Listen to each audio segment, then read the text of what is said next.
Good afternoon. My name is Rita Montgomery, and we are sitting here in the Inn at 213 17 Mile Drive in Pacific Grove, California. And I have the pleasure of having an interview with Dr. Hew Len, and present with me also is Rick Moss, Dr. Rick Moss, and Marvin Greeno. We have some questions. I have some questions of Dr. Hew Len. Please tell me, how do I pronounce your first name? Is it Heliakala? Is that right? It's E-A-Le-A-K-A-L-A.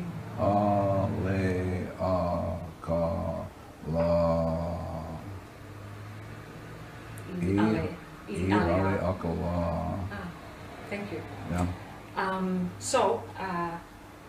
I'm wanting to speak with you especially about some of the ideas that you bring up in the book Zero Limits, written about you by Joe Vitale.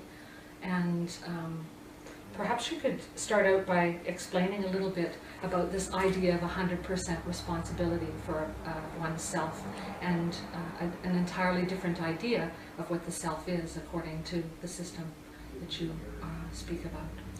Well, I think Shakespeare said it better than I. If you read Sonnet 146, Shakespeare says, "Poor soul."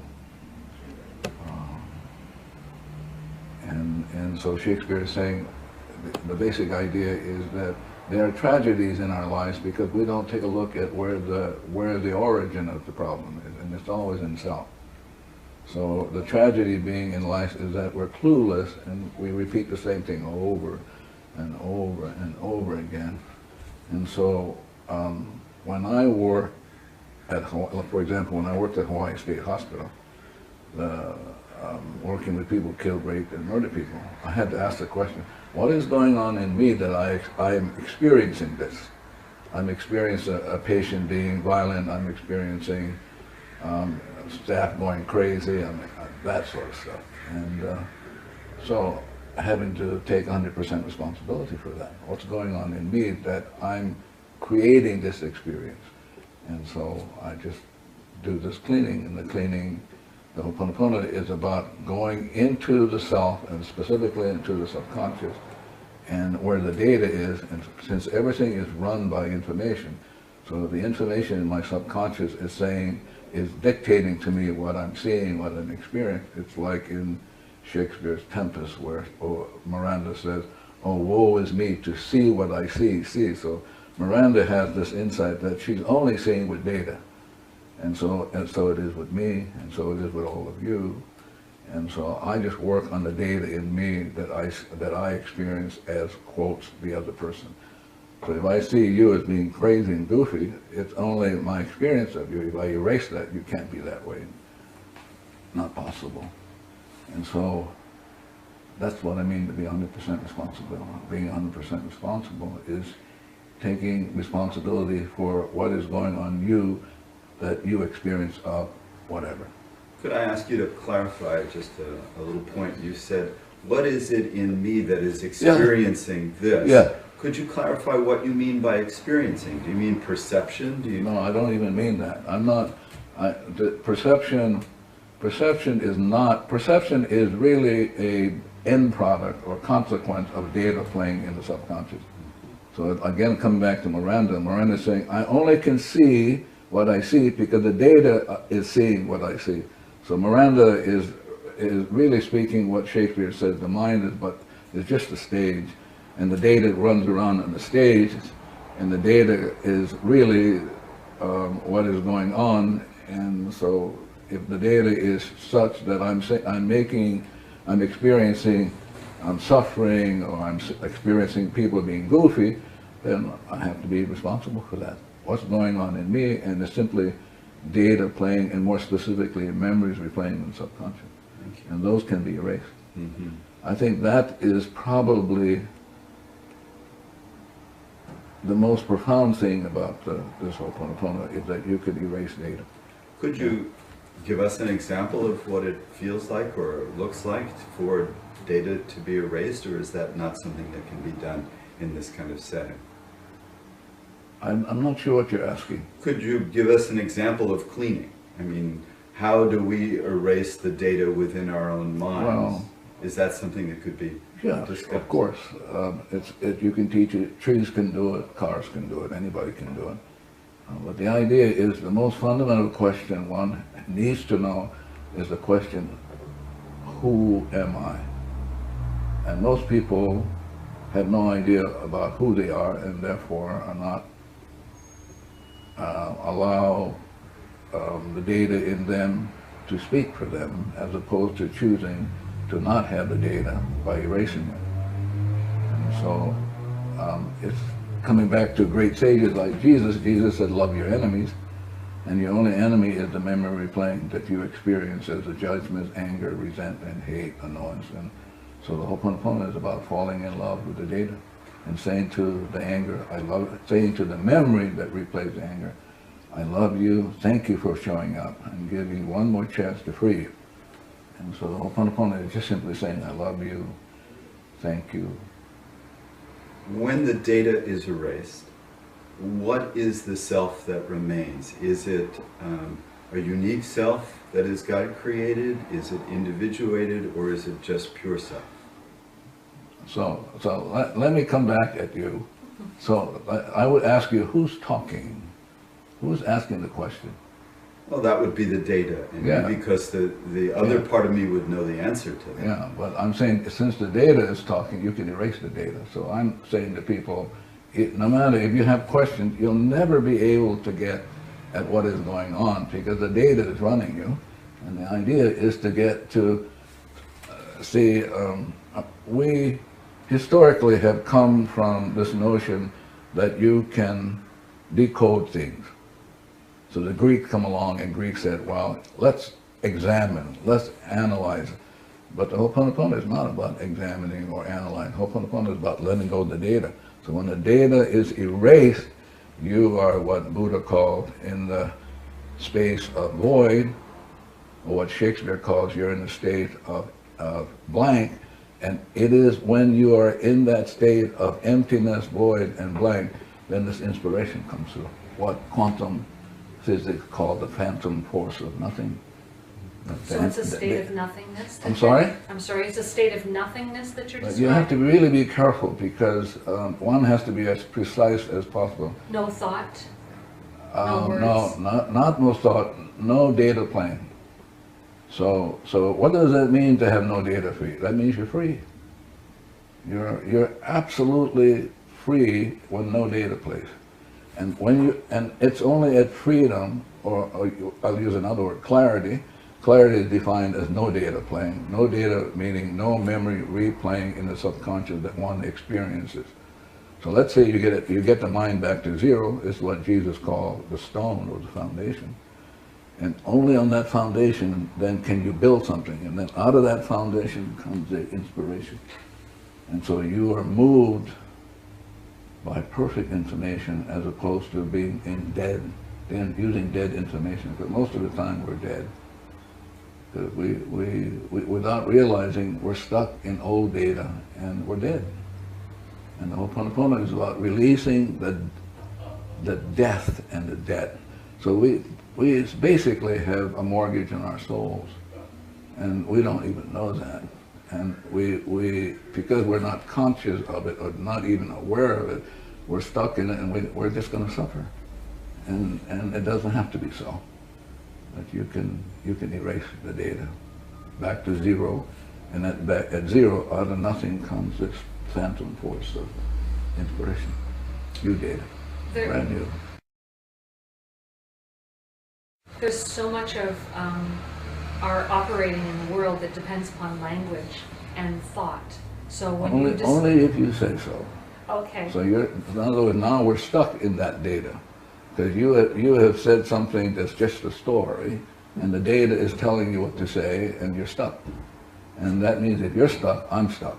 Okay. So let me try to phrase it another way. You cannot phrase it another way. There's no other way you can phrase that. If you're in zero, let me try it another time. Can you be in zero state and have language? But you're going to be in zero state and have perfect, you're going to say whatever is perfect and right.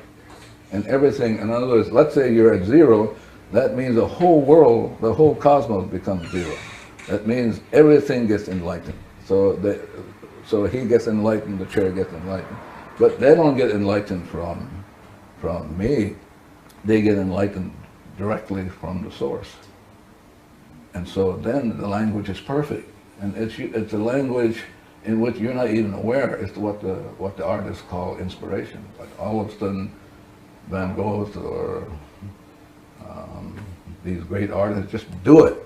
Well, how did you do it? I don't know. I just did it. Yeah.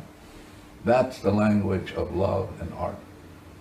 Truth, beauty beyond comprehension. Yeah. If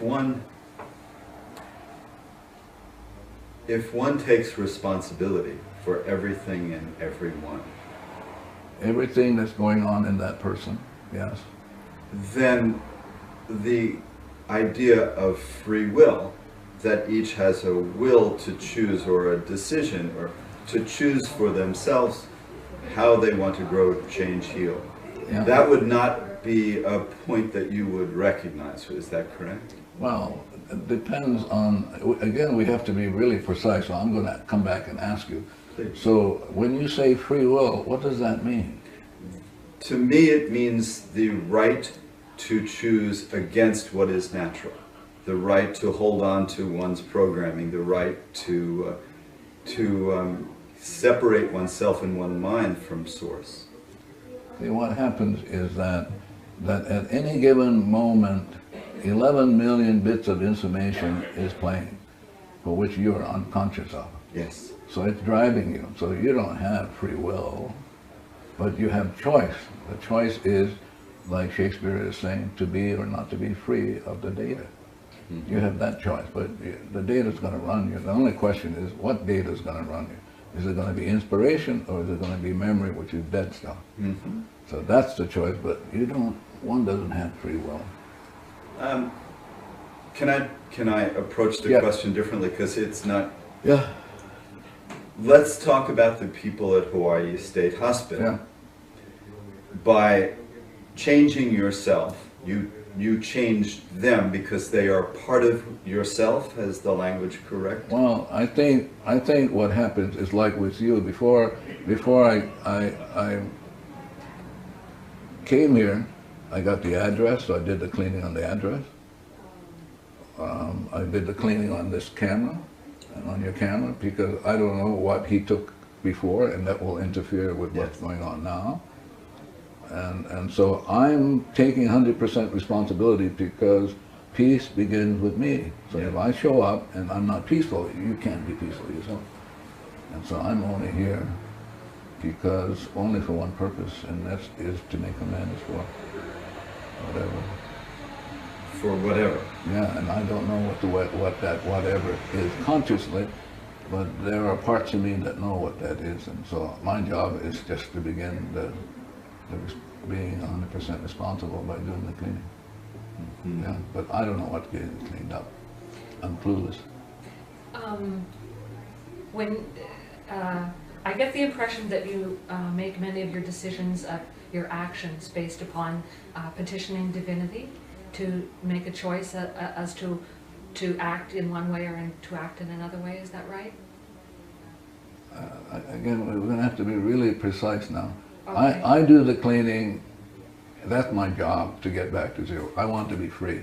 Okay. That's my only purpose for being on this planet is I got garbage, and which is mortgage on my soul, and I want to let go of the garbage so I can be free. And so at freedom, the information comes from the source. Yes. But I won't even know it. I can't say, oh, I got the information. That's not my job. My job is just to keep cleaning nonstop and let it unfold however it's going to unfold, because 11 million inspirations coming in, I'm not even aware of that. So what is cleaning like? Can you describe what your cleaning process is? Yeah, cleaning is only saying, I'm sorry, please forgive me for whatever data is going on in me that I need to make amends for. Yeah. And so if someone calls you up like me and says, would you come and speak with us? Yeah. So then what do you do? I clean. And then what happens? Well, if I clean enough, then we go, oh, okay, it's okay to do it, and I do it. Oh, okay. If I clean and I don't get to do it, I won't do it. And there are many interviewers which I have not done because I don't get to do it, and I'm not making that decision. It's the intimation in me that's making the decision, And not me. how do you know that? I don't know that. No, I mean, how do you know to come? I don't know that. I just do it. And then it says go, and then I tell him it's okay. But I don't, it isn't like a process where you go, oh, I got it. It's something that has to be worked on and cleaned on, and then like a rose, it just begins to unfold, and at some point, because I've been doing this for, I don't know, almost 3 decades, I have it. Sorry. Can I ask a question please, to that point? Do you believe it's possible? Some people believe they can ask a question and get a yes or no answer. There's psychokinesiology, there's the use of pendulums, things of that nature that allow one to perceive that they're receiving an answer. Do you believe that that's possible? Well, but I want to come back at you again. Please. For me, the reason I'm here is only for the purpose of cleaning. Okay, I'm clear about that. And so, the purpose of the cleaning is to free up the data. So I don't know exactly what you're talking about. If I were to use a pendulum, I would make sure that I would be data free, and then I would ask. Yeah. But the pendulum, if you're not at zero, you'll get funny answers. Yeah. Based upon your own scripts and your ideas. I like that, but I would be more precise, based on memories, data in a computer bank. Yeah. Yeah. And so how would you suggest that people begin the enterprise of cleaning? I don't even do that. I just do the cleaning myself, and if people want to learn it, they show up. Yeah, like you. Here I am. Yeah. So, well, for example, in years ago, I had somebody say to me, "Convince me that I should take this class," and I said to him, "We don't do any marketing. I don't do any of that sort of stuff. I mean, it's a decision, a choice that you have to make on your own. I'm not here to make any money. God, if I was here to make money, I'm in the wrong business." Yeah. I've been doing marketing for you up and down the coast. I see. Just because I knew it was such a wonderful opportunity for people to meet you. Yeah. I'm still trying to wrap my mind around what the cleaning process is like on an experiential level. Well, again, you have data. Data I may experience the data as I don't like you. Okay, let's say that data says, in my mind, I'm going, oh my God, and I have to put up with this bullshit stuff. Right. Blah, blah, and I go, oh, I get to clean with that. Right. What's going on in me? Right. And I didn't know I had it. Right. So I can say to that data in me, I love you. Thank you for giving me one more chance to let you go so that I can be free. Right. So the Ho'oponopono is about saying, I'm sorry, please forgive me.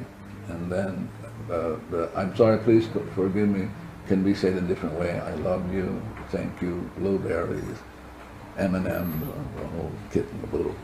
Yeah. But the notion is that it's my responsibility, totally. It has nothing to do with you. Right. Yeah. And so you're talking to not the person, but to I'm talking to myself. Yourself. Yeah. Specifically, I'm talking to this inner child in me who is suffering because I'm holding on. So the Ho'oponopono is, you're asking questions, but it's an engagement process. Like you say, you're trying to wrap yourself around it. The Ho'oponopono is about letting go. Right. It's just let go, boom, the data goes, and all of a sudden you get inspiration to do something it never came out for you to do. Right. Yeah.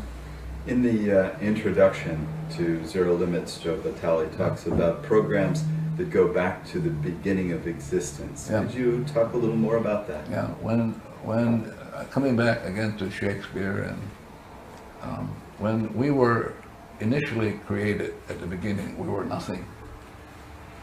Blank, no data, perfect in every way. Didn't have to think, didn't have to make money, didn't have to do any of this sort of stuff. So no data playing. And then out of that no data, which is what Buddha called void, up comes this, what Buddha called enlightenment, which is the source of the light.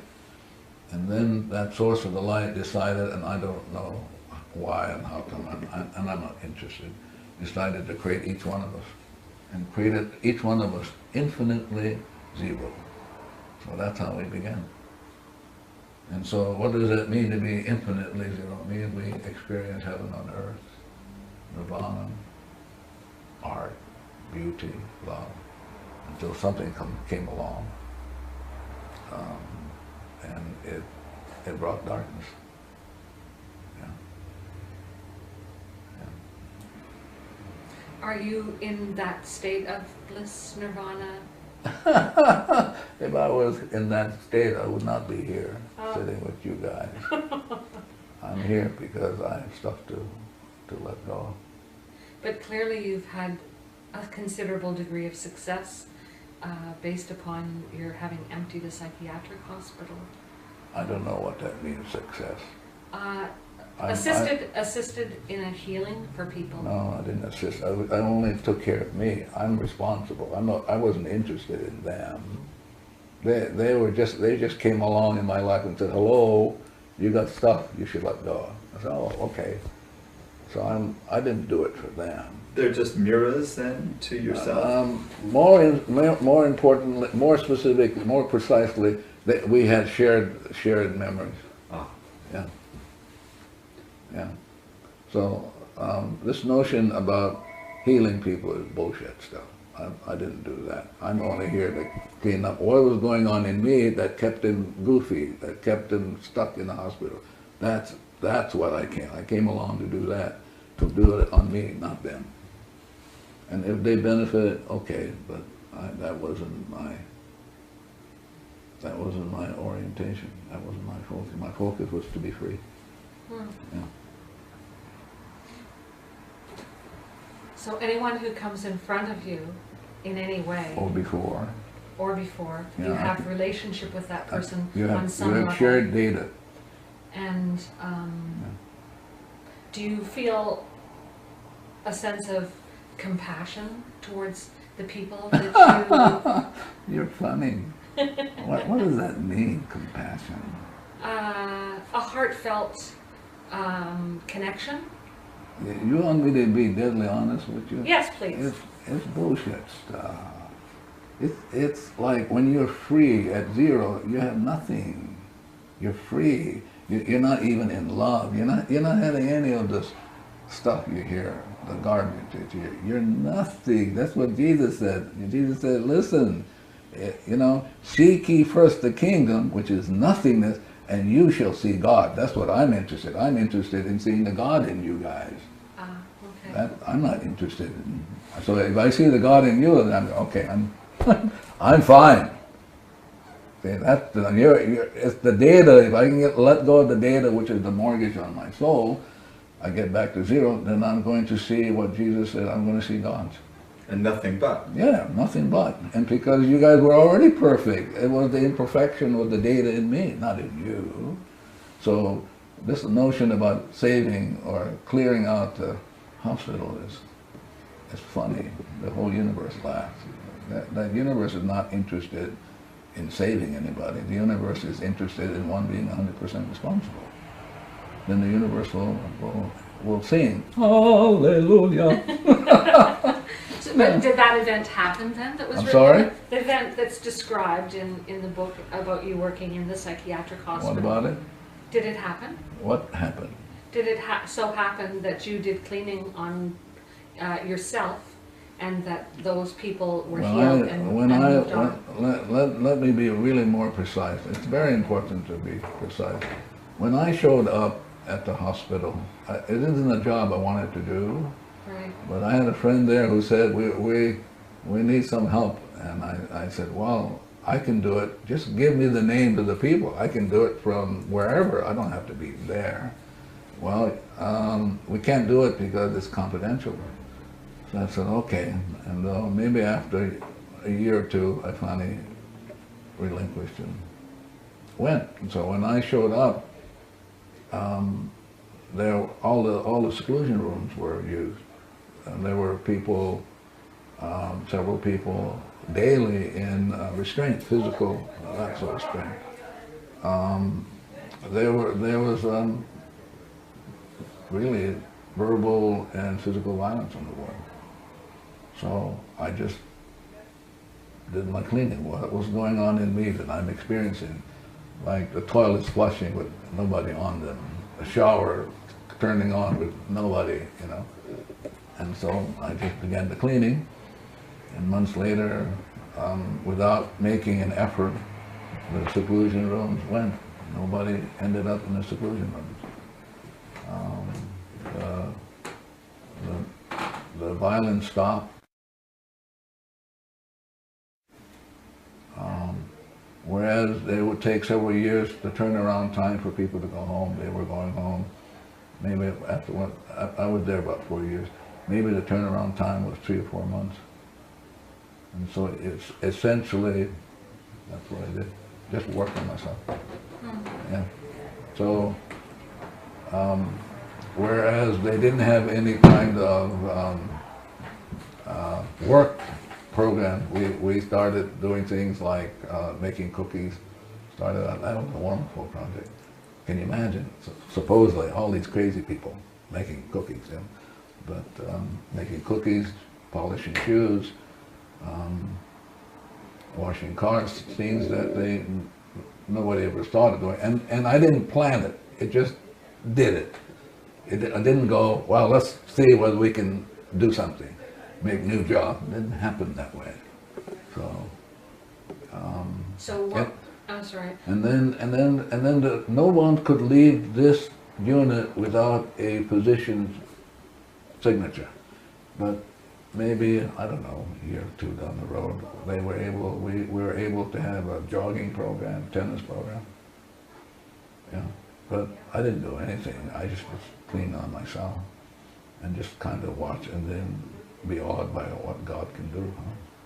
Wow, I should do more cleaning, huh? Instead of being annoyed and irritable. Yeah. Certain people would end up certain staff would come on the ward and the ward would go crazy. I would notice that, so I would clean with that, as opposed to, I notice when Mrs. What's-Her-Name comes, everybody goes crazy. Oh, what's going on in me when Mrs. What's-Her-Name shows up? And I worked on that. Mm. Yeah. And does this go to past lives, or do you not deal with past lives? I don't deal with that sort of stuff. I just deal with memories. What's going on in me that I'm experiencing this? Yeah. Now, there may be those things, that'll come up, but I'm more interested in just targeting what's going on in me data-wise that I'm experiencing you. So if I'm experiencing you, however, 11 million of which I'm not even aware of that I'm experiencing you, and I'm willing to do the cleaning because I'm clueless. Absolutely clueless. Yeah. Have you, Dr. Hew Len, had the experience of setting your intention to do cleaning on a situation? Say someone who is, within yourself, someone came in front of you who was terminally ill, and you did some cleaning within yourself, but the person still died. Have you had the experience? I don't know what you're talking about. This notion about intention, again, is a concept that's just database. Nobody has intentions. This notion, I mean, the people who make a lot of money don't intend to make a lot of money. They just do because there's some data in them that creates it. But to claim that, see how good I am, but you look at the financial situation. The people who are supposedly good wrote all these books. Well, we're finding out they were otherwise. So I don't, the notion of intention is foreign to me. I don't know what that means. Okay, maybe I'll use a different word then. Have you been in a circumstance? All the time. Where someone makes all the time.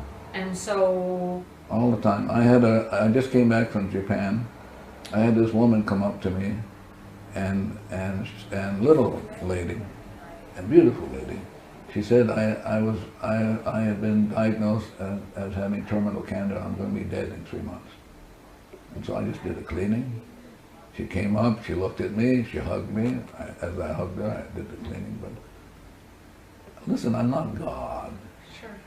But I mean, I'm not God. I'm not here to save anybody. That's the divinity's job, not mine. Mm-hmm. My job is to say, I'm sorry, please forgive me. Mm-hmm. I'm not here to act as God, to say, well, if I clean, I can save you.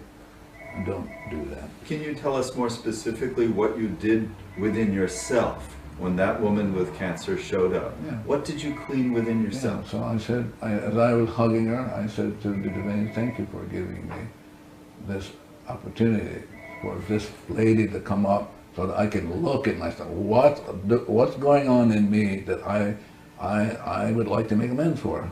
And so I said to the divinity, I'm sorry for whatever's going on in me, and there are specific cleaning tools I use that are unique to me. But basically I'm asking divinity, I'm sorry, please forgive me for whatever's going on in me, that this woman should show up in my life, experiencing her saying to me, I've been diagnosed. Now, one of the things I had to work on, because I just had to work on this whole judgment about somebody saying that somebody's going to die in 3 months. Mm-hmm. I had to work on that one. Yes. And again, people can't help. If a doctor says you only got 3 months to live, he can't help it. That's the data in him. Mm-hmm. So now the question is, who's going to, at some point, who is going to start deleting the data? But it's so easy. Yeah. Can we delete all the data? I'm sorry? Can we delete all the data? That's the divinity's job, not mine. My job is to appeal, divinity's job is to erase, so I can't say to divinity. Like, occasionally I say, come on, hurry up, hurry up. Did Buddha delete all the data as far as you can tell? You'll have to talk to Buddha. So, when you think of enlightened masters on the planet, you don't necessarily think of them with data deleted then, or do you? No, I'm more interested, like in somebody else. I'm not interested whether Shakespeare is a risen master. I'm more interested in some insights that I could use to get some of these ideas across. For example, Shakespeare's, I think the notion that poor soul, how does that, poor soul, these rebel powers that thee array. So Shakespeare's already said, hello, the sin, or the error is in the soul. So I go, oh, yeah, that's sure. It's not out there someplace. It's a rebel power, is what Shakespeare called for, bemoan grievances for gone. It's played before, it's going to play again. The tragedy is, we don't know that. That's the tragedy. We don't know that the data runs us. That's the tragedy. And so we're going to repeat it over and over. Have you reached a point in your own evolution where you can see where the data runs you and where you are clear? Sometimes, but rarely. I'm more interested in keeping the cleaning going nonstop. I don't go that route. Because I'm absolutely clear in my soul that the divinity has given me one more chance to make amends for whatever is going on in me. So I'm clear that my only purpose for existence is to free myself, so I can be free and once more be in line with the light and be an enlightened soul. Yeah. Do you have an experience at times? Why are you laughing? Do you have an experience at times of feeling like you're in the groove, like you're in perfect alignment? Like are there moments where... I never look for that. But there are times in which I experience like absolute love for my friend here. That I can experience. I have children, grandchildren, of which I do the cleaning because I want to make sure that I'm not attached to them in any way so that they can get the information directly from the divinity, not from me. So I'm just cut all the time, and occasionally when I get a call from my children, I had two daughters, 30 plus, I should feel love for them. Yeah. When you say cut, are you talking about cutting apicords? Yeah, I'm talking about erasing memories in me that I experience them as quotes, judging them, how come they don't do this way, they don't do that, and all that. Yeah. And they're beautiful, my children are. Beautiful. Yeah. Yeah. But my responsibility for them is to set them free from any grasp that I have on them, which is memory, like trying to grab them. Would that include loving memories? A memory is a memory. So it's a dead memory. There's no such thing as a good memory. So to set them free from memories would be not to remember any of the past that you've ever had together? Or to at some point to see them as gods. Now you say or. Yeah. They're mutually exclusive. Oh, of course, because if I have, and you know, I'm going to be cleaning with them till the day I die. It's just the way it is. I mean, they're there, I experience them, and I want to make sure I'm just cutting these ties so that they get the information directly from the divinity, not from me. Mm-hmm. So, am I sure? I'm never sure. I don't know that well. I just keep cleaning and cleaning. Yeah. You speak, or maybe it's Joe that references the experience of wonder and the importance of the experience of wonder. Could you talk a little more about that? I'm more interested in the experience of freedom. More than wonder. Yeah. Yeah, it's interesting because that question brings up, there was a chap, they called himself chap, Yes. in Australia, who I gave a lecture, and he kept saying, now wait a minute, you mean you don't want us to be curious? That's his comeback. I said, well, to be at zero, you can be in awe. But if you want to take curiosity instead of awe, be my guest. Yeah. It's hard to put things down only because I'm never certain if I'm inspired or not, and Yeah. and to be very honest, I don't care. I'm just doing the cleaning, just non-stop. Yeah. So I don't have any intentions to. For example, people will call me. I used to do these things. I don't do anymore. There's a young man in Hawaii who he's having a very difficult quote. His mother is saying he's having a difficult time. People don't like him. He's not doing well at school, and so as I'm reading the email, I'm doing the cleaning. What's going on in me? This is showing up. And then she asked how to help him, and I had to remind her, you're not helping him. It's only about you. What's going on in you that you're experiencing that way? And Do you take individual clients? I used to, maybe 20 years ago, but I don't do that anymore. Yeah. Better that they should learn how to do it on their own, huh? Put us out of business, so we can be vacationing here in Monterey instead of trading around the world. Yeah. I'm curious, what in you is creating your commitment to such a rigorous teaching schedule? Somebody asked me that, but they asked me in a different way. This is the way they asked me. They asked me, how did you come around to doing this? And I said, I don't know. Life is a mystery, and I just happen to be here in this moment, and there are all the forces, and I have no idea how these forces brought me here.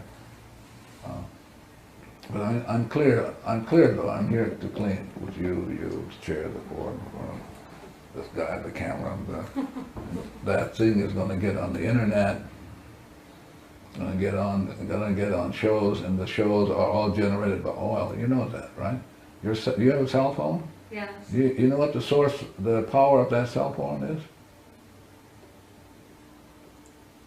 Oil. Without the oil, that you guys wouldn't have any.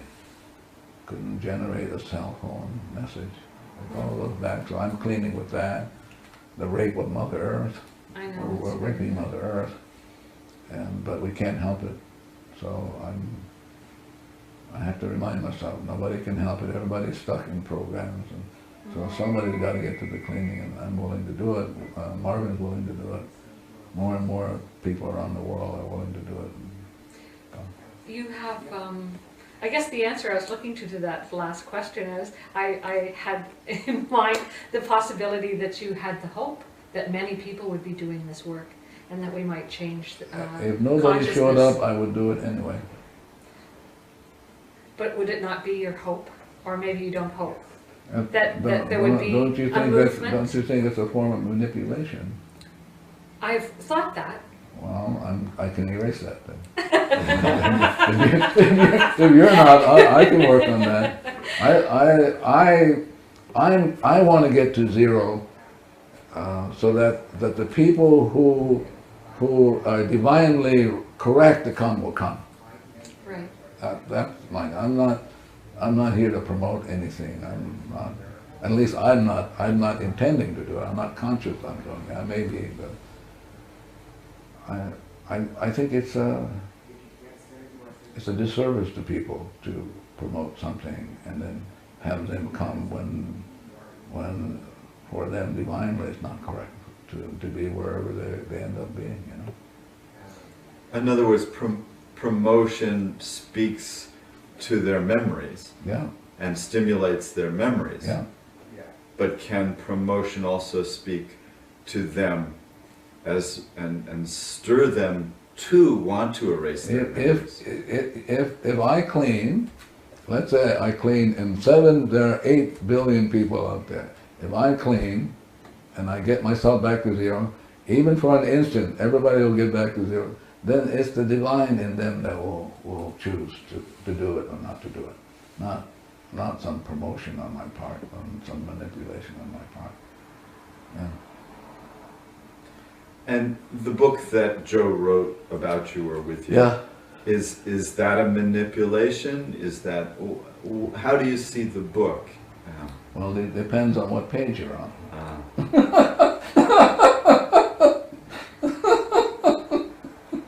Yeah, depends on what page you're on.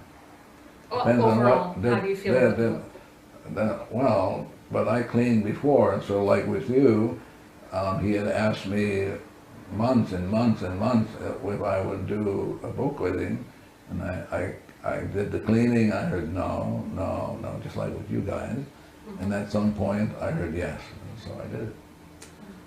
Now, I'm responsible for every point and every letter in the book, so there are people who will ask me certain things, and having not read all of the book myself, yeah, so, but my own sense, he's a nice guy, and so he shows up for me to clean, and I clean, and I heard do it. And so sometimes somebody will ask me, like you asked me, well, what does Joe Vitale think about it? I said, you'll have to talk to Buddha or do that. I can't speak for them. If we have a subconscious, Yeah. then that's where memories are stored, and Yeah. some people say it's the physical body that is the subconscious. Yeah. What about a chair? What about what we would maybe call an inanimate object that does not have a subconscious? Yeah. Where does it store its memories? It does have this thing is alive. This thing is telling me who sat here, all the people who sat here. This thing is telling me where the material came from. It's talking to me, and it's telling, I'm just doing the cleaning. So this chair, like you, has the 3 cells. It has the superconscious, conscious, and subconscious. So it isn't, there's no such thing as an inanimate object. If, for example, you can talk to the camera, You can say to the camera, how many cameras do you have, Alex? So you can say to the camera, well, we're gonna tape this guy, Hew Len, so can you, well, what do you think about that? You can talk to the cameras, and the cameras will tell you. No,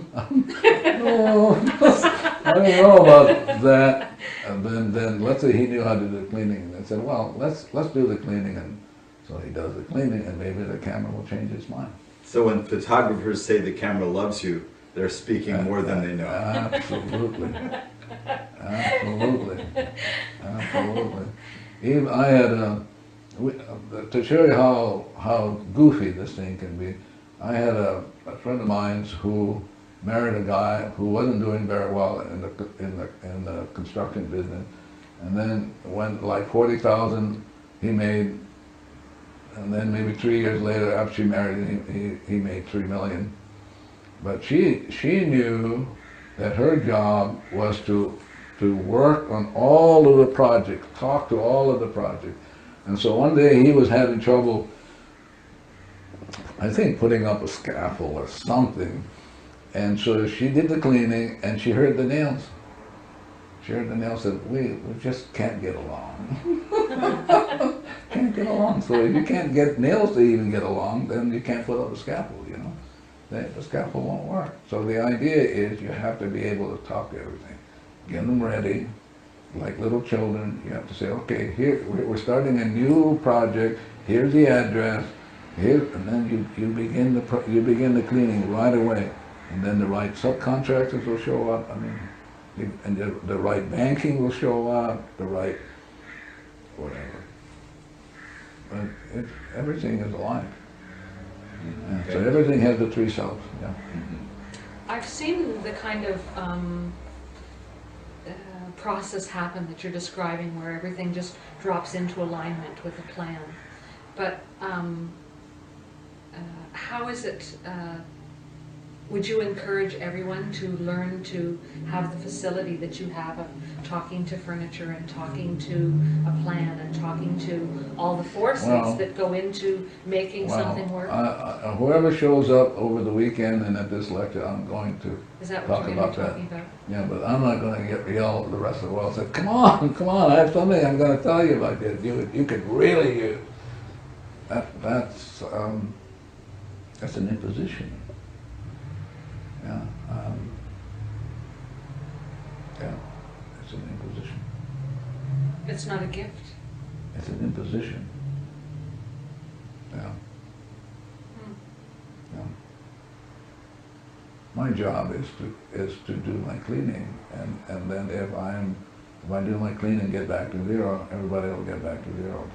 That's the only purpose I'm here. And then people show up because they would like to, however they've heard it and they would like to know more, I'm willing to do that. Because if I can get more people to clean, then I'm going to have more enlightenment, huh? Great. As opposed to my light bulb going, My children say, Dad, your light's out. Say, thank you.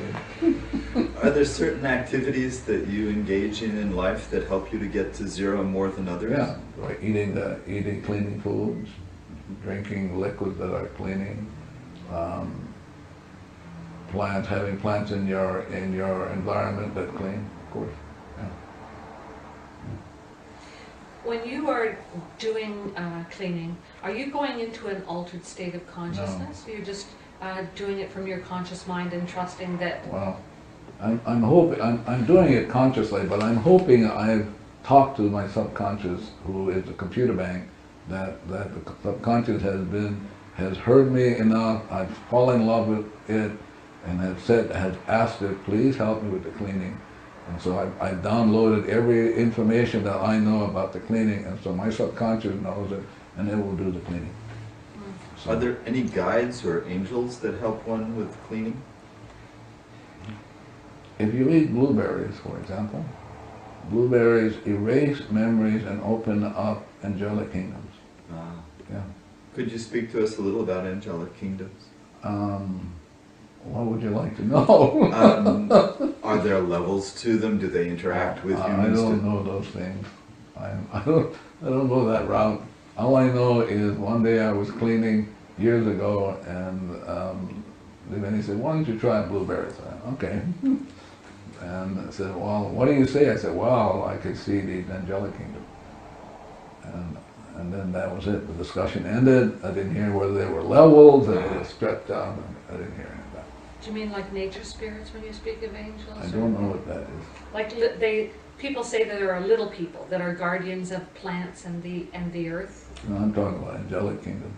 Other universes, other dimensions that open up, stretch open.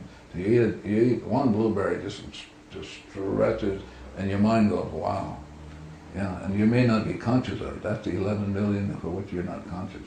Right. And it's different with blackberries than blueberries. Well, I don't know about blackberries. I know blueberries. I know strawberries. Those things. Strawberries, for example, deal with women's hatred for men. Lots there, you know. That's right. I remember something. I forgot all about that. Why don't you tell us a little bit about women's hatred for men? Well, I'm going to go back to a story, and the story is probably, they have similar stories across cultures. So anyway, this is a Los Angeles story. So divinity said, "Hello, heaven on earth now. You get this experience." You go, Adam goes, "Yeah." Eve goes, "Yeah, wow, incredible." And so divinity then says, "Now you see that tree over there? That's the tree of knowledge. I wouldn't eat that stuff. You see that apple? I wouldn't eat it because you don't need it. You're already perfect." Well, maybe zillions of lifetime, Eve says to Adam, "Come on, we got to eat that because I think he's keeping a secret from us." And then along comes the so-called serpent part of the, yeah. So finally, they eat it, and then Jesus, or not, sorry, I take that back. God comes along in his long robe, and you can hear him swishing. And then he goes, "There's a difference in vibration in this. And Adam says what? What does Adam say? Adam says, "She made me do it." Oh, that's right. She made me do it. And that's the story of women. Abused, neglected. Scapegoated. But she made me do it. And so women end up, for example, with menopause, rage. That's rage. That's the kind of stuff that can be prevented. But that's rage. Menopause is rage? Yep. So I just throw that in, yeah, for good measure. Rage. Prevented by cleaning? Oh yeah, it could be worked on, but you know, it's better to work on it before than wait till towards the end. All of a sudden, it's like, You mean the cessation of menses is rage, or the symptom all that goes with it? It's rage. You're talking about hot flashes and stuff yeah, like that. it's rage. Symptoms. Yes. Yeah, rage. It isn't, quotes, natural. It's not a natural state. I can't imagine God would create somebody and create you and say, "I'm going to make you suffer." I can't imagine that. So where did it come from? Well, it came from, she made me do it. So we have a lot of Ho'oponopono. You got more than a lot. Yeah. So that's women's rage towards men. What about men's rage towards women? Wow, but see now you're moving in a way. The question I would ask if I were a woman, what's going on in me that I can clean this thing up? As opposed to looking outside and say, why did you do that to me? And you should get your act together.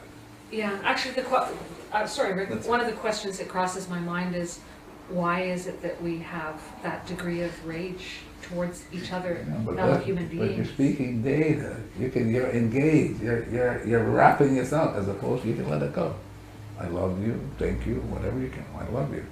But we have an addiction. The addiction is so so intense. We grab things. How come? Have you ever read Chekhov, the Russian short story?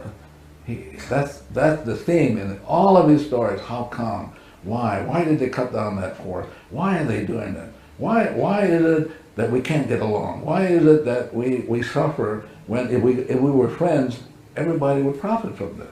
Well, the why is it's old data playing, and we're stuck in it. Yes. And if you grab it like the Greeks do, we're gonna analyze it like I was trained when I got a PhD at the University of Iowa. You're gonna grab it and try to make sense of it. You can't. 11 million for which you are clueless. And so the idea is Jesus, Moses, all these great sages come along to hello, let's go.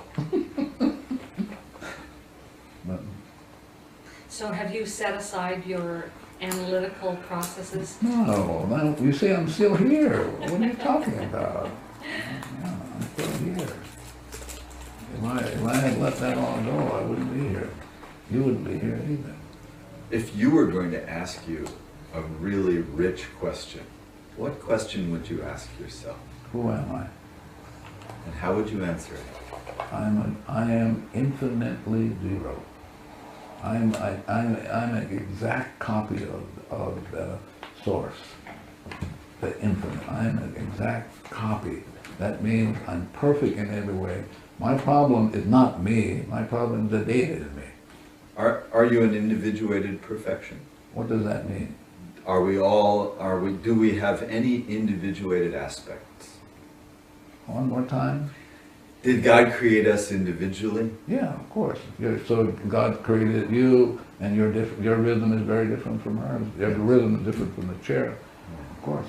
And so even at zero limits, I still have a rhythm that is unique Absolutely, to this. and you have a rhythm for which then you have a certain purpose for which only you can fulfill. And if you don't fulfill it, then we're all stuck. Yeah. But each of us, like Marvin and me, this chair, we have been given the gift of this lifetime to take ourselves back. What Shakespeare says, to thine own self be true. And who are we? We are like an exact likeness of the divine, which is we're zero infinite. That's what we're nothing. My mother used to say that to me when I used to go surfing and come home late. You're nothing, you're nothing. But now I realize I am nothing. She was right all along. And that was a good thing, right? Always listen to your mother. I mean, she was vociferous about that. You're nothing. And finally, I'm 70, and I'm finally going, wow, my mother had that insight, and it took me 70 years to get it. Is this, I know that this is a revised version of Ho'oponopono that you work with, and I'm wondering whether or not the method that existed, and I have a small familiarity with the previous version of Ho'oponopono. Tell me what the previous version is. My understanding of it is that a group of people would get together if there were misunderstandings among them, and there would be a person standing in as a facilitator, and it would depend upon that more like a guard. Oh, okay. The guard would ensure that a smooth process unfolded so that people would come to some kind of understanding. Yeah. In some workshops that I've taken that have been about Huna and There's no such thing as Huna. oh, there isn't. No. That's made up by some white person. Oh, really? Yeah. Yeah. Go ahead. I'm sorry. Well, I was wondering if in the previous version, the earlier version of Ho'oponopono, before Hawaii was infiltrated by foreigners, Visited by foreigners, Yeah. if you think that perhaps things were different then Well, if a society evolved that was perhaps more enlightened. listen, if you look at across the culture, across all the cultures that we have in this great village called mankind, you will find only two models, and one model is very rare, And that model is, the model is, you gotta go talk to a guru to get to talk to the divinity, right? Right. This one you can talk directly. You don't need a guru, you don't need a coach, you don't need a master, you don't need any of those. You don't even need, if I'm angry with him, I don't need him because the anger is in me. Right. So why would I? So the thing I liked about this when I heard about it 20-something years ago was, wow, it's just my own stuff, and I can go directly to divinity who can erase it, you know? Yeah. So the Ho'oponopono that we teach, you're on your own, but you got a good coach called God. Yeah. You can talk directly, and only that force in you can erase. There's no guru, there's no master, there's no pope, there's nobody can erase. Only the divinity in you can do that. So I'm going to talk to the, why should I go to an in-between? A wholesaler.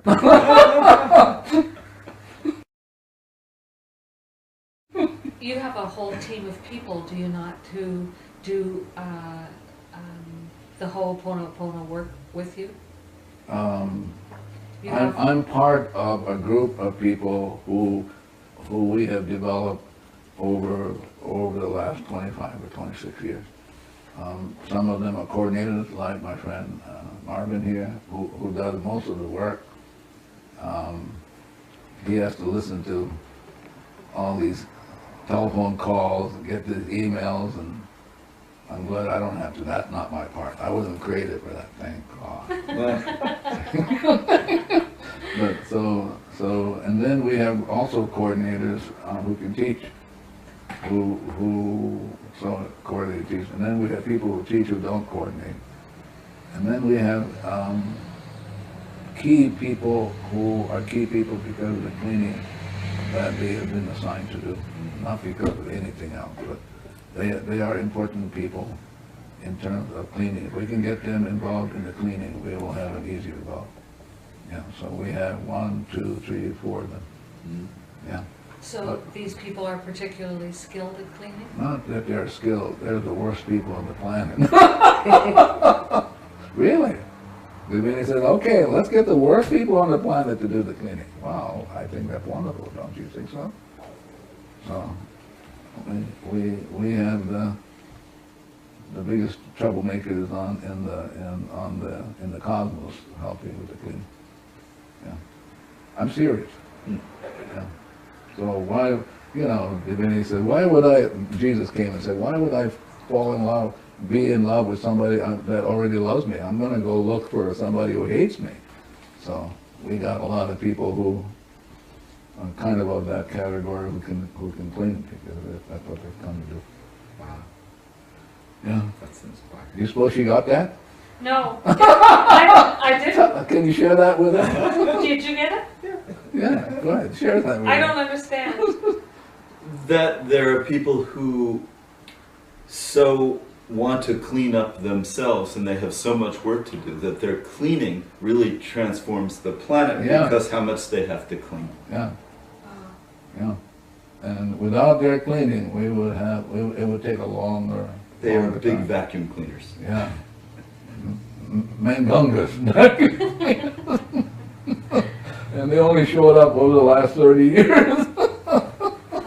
But Marvin is not one of those. He's one of those finite. He has that. I can see that. He has one of those French. He swivels, really. Yeah, he swivels. But he's very good at the swiveling. Yes. That's why I showed up. Mm-hmm. So Marvin, we haven't let you get a word in edgewise here. Would you like to share a little bit about your experience in doing Ho'oponopono? Well, I don't know where to start, but it's something that I'm just very thankful for the divinity to give me as a tool to get back to where I'm supposed to be with God. I'm just in awe to have this kind of tool to be able to go back to Him. Basically, it just transforms my life, you know. So used to be I would, for anything that happens, I would look at other people, other than myself, to point a finger to and say, you know, you did it, instead of looking at me. Right. So just change the whole thing. So it's just cleaning. It's just about cleaning. So that's all I can say. Thank you, Mark. Thank you. And boy, is there cleaning to do. Tons of them. You know, No matter what you do, there's always tons of you them. always you have people who are signing up, who want to know this or that, and you know, I'm glad Marvin got that area covered. So you get to just show up and do the work. Well, but I get to do my part, which is not easy. Yeah. Because what you're dealing with is the addiction for engagement. The addiction for engagement, Yeah. did you say? Yes. Yeah. Like As you want to wrap your hands around it. Yeah. You want to get a hold of it. Yeah. And the realization is people cannot help it. Right. So somebody's got to get to the cleaning, and so the idea is that's my responsibility, his responsibility. So one of the things that we say to the staff in the class, hello, do your cleaning, don't be asking any questions at the engagement. If they're willing to do the cleaning, the class usually goes fairly smoothly. So, you know, because they can catch areas for which I'm not even conscious of, you know. They can pick it up in there. Now, how many people we have this weekend, staff? We have 4, Yeah, including me 5, yeah. and So, then my kids are volunteers. yeah. But it's the cleaning that's going to get us through this weekend, because if we're doing our cleaning, then they will get the information directly from the source as opposed to getting it from us. Lao Tzu once said that to become knowledgeable is to acquire information constantly, but to become wise is to let go of Yeah. information constantly. That would Yeah. be similar to Yeah. Lapa'au. Yeah. So, but more importantly, if you're at zero, you allow everybody else to be at zero, and they get their own information, as opposed to you're thinking you're going to deliver the information. If you're coming from, I got the information, I'm going to deliver it to you, you're going to be in trouble. It's going to be a long weekend. Because if I'm willing to clean along with the 5 other people, the room will get what it needs, the chairs will get what it needs. I mean, really, so profound. The floor, the building, the Sheraton will get it, the land will get it, San Jose will, this will go out and light up the whole world. Yes. It's beautiful. Yeah, tough to do. Yeah. Yeah. There was a point in Zero Limits where it is mentioned I like that better. Yes. that when you were doing cleaning, sometimes you would feel pain in your body. Yeah.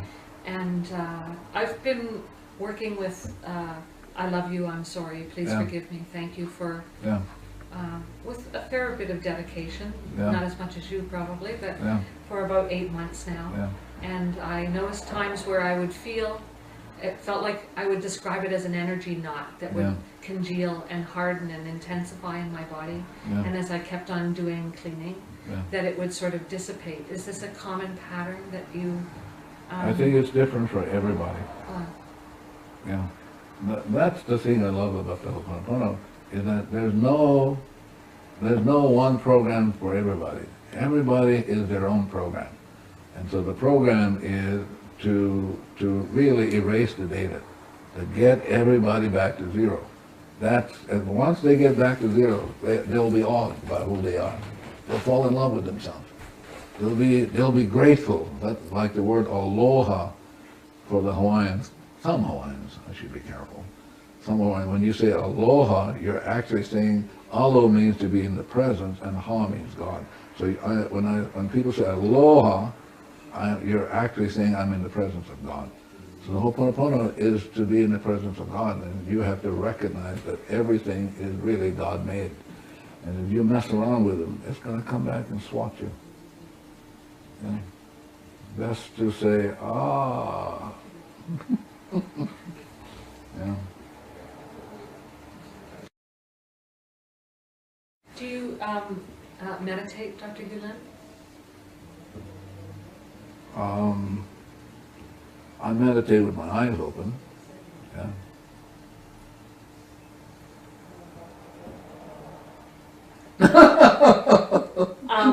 There are times when I do meditate, Yeah. and there are times when you sort of get into a spaciousness sort of state of being, where it feels very peaceful and open and connected. And I'm just curious if that is a state of being that would be similar to what you're describing. Maybe unique to you, maybe unique to other people. Other people will get it differently. We will be teaching a meditation process in this weekend's class, but the meditation is about cleaning. So let's say we take it through, and you sit there, and people, there was one lady in Australia would say, but what do you focus on? I said, you don't focus on anything, but you got to focus on something. I said, well, be my guest. But basically, you go and you do the meditation, so that whatever comes up will get cleaned up. As long as you're in that meditation, you can bring it to an end. But as long as you're in that meditation, it's a cleaning process. You're sitting there and all kinds of stuff will come up. It's going to get cleaned up. As opposed to sitting there and going, oh my God, do I have to put up with that thought form? But not the Ho'oponopono. Ho'oponopono, everything is about cleaning, including the meditation. That's why I love doing it. I do it zillions of times a day, just for that. Yeah. Yeah. But I only do it for cleaning. I really want to get back to my original state, which is purity of heart. Yeah. Yeah. But I think the most important question is, who am I? If you have no idea about that, you'll always suffer. You can't get home. You can't get home. I mean, that's the most important question in creation. Who am I? Yeah. So the Ho'oponopono is about saying, hello, this is who you are. You're perfect already. The garbage that you're experiencing is not you, just data. They go, huh? and then they go, wow, thank God. How about guilt, Dr. Hew Len? Data. Yeah. What about, I was doing a class with Joe Vitale, and something phenomenal happened. Something that I was moved by. So towards the end, a man in the back of the room says, how do you, I think, not quite if I'm doing it correctly, accurately, how do you clean with if I have the experience of having sexually molested my granddaughter? I went, wow, there it is. That's the truth, like nobody's business. So I had a chance to clean with that. And he did it kind of like, up it came. And I thought it was beautiful. Yeah. What are some of the most wonderful experiences that you've had over these 30 years? Probably realizing more and more that this lifetime is really a gift. And it's a gift for cleaning. It's a gift of going home. It's taken me years to kind of realize that this lifetime is truly a gift from the divine, and it's a gift to make amends, and I'm willing to do it. Yeah. I've met some interesting people over the years, but I would say that probably for me is realizing that this lifetime is really a gift. And another gift is the cleaning process. Another gift is identity. And then realizing that we are carbon copies of this pure, perfect source. Yeah. Mm-hmm. Yeah.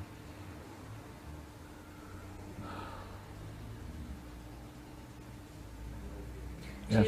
Do you have experience of moments or blocks of time where you feel yourself as source? As what? As divinity?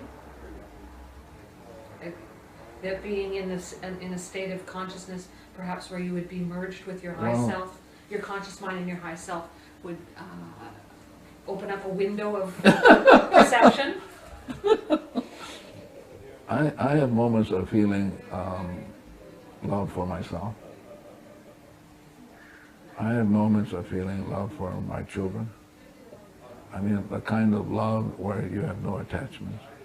That I have this experience of experiencing God's love for my children. I've had that experience. I've had the kind of experience of God's love for me. Is it possible that God is the only thing that loves? Oh, that absolutely so. So God is love. Everything else is a mimic. I've heard it said that love is looking with the eyes of God and seeing God. Yeah, but that's what Jesus said. Seek ye first the God. Blessed are the pure in heart. 0, for they shall see God, but the God in them is seeing God. And I've had those experiences. They've come and gone. Mostly I feel like caught up in data and so, which I need to clean. Yeah. When you travel the world, you're always apt to have a lot of garbage come up. Yeah. Like one of the garbage I deal with, and I clean with it before I show up, and I've been cleaning with it for almost 3 decades. Is this notion that you can come to an appreciation of God by grasping, right? Through the grasping process, the engagement process. It can't be done. It can't be done. It's a surrender. Yeah, not that. For me, it's a letting go. It's taking 100% responsibility to just let go. And it's not easy to let go, because the letting go, for example, some people will say, well, I'm clean, but I don't get any result. Well, as they're talking to me, I'm cleaning. What would we be cleaning with? Intention. So I'm cleaning with intention. The person is cleaning with a certain intention. Okay? I'm cleaning with, when people tell me that, I'm cleaning with, God is not a concierge. You don't say to God, I'm going to clean it, I want this color, this, but I want it to look like this, and there you go. You look, so I get to work on that because I didn't realize I had it. And so people will show up in my life if I don't get really stuck in, what the hell are they talking about? As opposed to, oh, what's going on in me that's coming up that I can work on. That's the tough one. Yeah. Does anyone help you clean? What does that mean? Do you have someone that either sets an environment, holds space? I think there's someone, actually there are 2 or 3 people that I work with that we do cleaning when things come up. If there are things that, for example, if a request comes from, like, I got a request from Singapore. And Singapore, there's a banker there that wants us to come. And so I do the cleaning, and then I give that information to 2 or 3 people, and they can do it. And so we can get the information, because we're the baddest guys on the earth. So we clean up, and then to see whether it's correct to do. Yeah. Thank you. Yeah. Thank you so much. Thank you so much. Not at all. Not at all. I enjoyed it. I'm grateful. Got a chance to clean. All good. I've heard the questions before. I'm sure you have. Yeah.